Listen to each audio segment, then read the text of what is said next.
Hi మామ, scooty టైర్లు మారుద్దామని రాజపేట అయితే వచ్చిన మామ. తీరా చూస్తే ఒక్క షాప్ కూడా తెరచలేదు. రాజపేట మొత్తం వెతకంగా ఒక్క షాప్ అయితే దొరికింది మామ. వరద బాధ్యానికి పులిహోర పొట్లం దొరికినట్టు.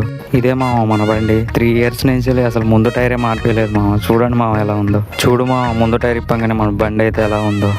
ఇదే మామ కొత్త టైరు, ఎంఆర్ఎఫ్ బ్రాండ్ అంట మామ. 1800 పడింది. 3 ఇయర్స్ వరకు మళ్ళీ టైర్ మారవలసిన అవసరం లేదని తెగించి చెప్పాడు మామ అన్న అయితే. చాలాసేపు సతాయించింది మామ టైరు రిమ్ములోకి ఎక్కనని. చూడు మామ, అన్న అయితే ఎలా తిప్పలు పడుతున్నాడు. చాలాసేపు తిప్పలు పడి మొత్తానికి అయితే టైర్ ఎక్కిచ్చాడు మామ రిమ్ములో. ముందు టైర్ ఫిట్టింగ్ అయిపోయిన తర్వాత చూడు మామ మన బండి అయితే ఎలా ఉందో. గుడ్డెద్దుపోయి చాలా పడ్డట్టే ఉన్నది మామ మన బండి.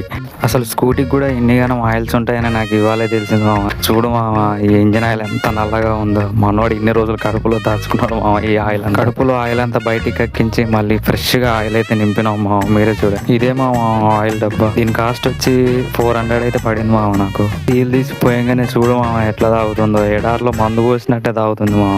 ఆ ఇంజన్ ఆయిల్ అయిపోయినాక మళ్ళీ గేర్ ఆయిల్ ఒకటి ఉన్నదంట మామ. చూడు మామ ఎలా ఉందో గేర్ ఆయిల్. ఇదే అంట గేర్ ఆయిల్. దీని కాస్ట్ వచ్చి నాకు 200 అయితే పడింది మామ. డైరెక్ట్ దాని పొక్కలు పెట్టి ఒత్తుడేమో లోపలికి. ఇవన్నీ అయిపోయిన తర్వాత మన కుర్రోనికి వాటర్ వాష్ అయితే చేపించిన. చూడు మామ మన బండి నా వంక ఎలా దీనంగా చూస్తుందో. మొత్తం కొత్త పెళ్లి కొడుకుని చేసినట్టు చేసిన మామ. బండి పని మొత్తం కంప్లీట్ అయిపోయింది మామ. ఆకలిస్తుందని ఫ్రైడ్ రైస్ తిందామని అన్న దగ్గరికి అయితే వచ్చినా మామ.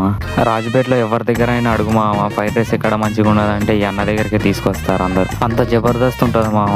ఓకే మామ, ఇప్పటికే వీడియో చాలా లెంత్ అయింది. బతికుంటే రేపు కలుసుకుందాం మామ.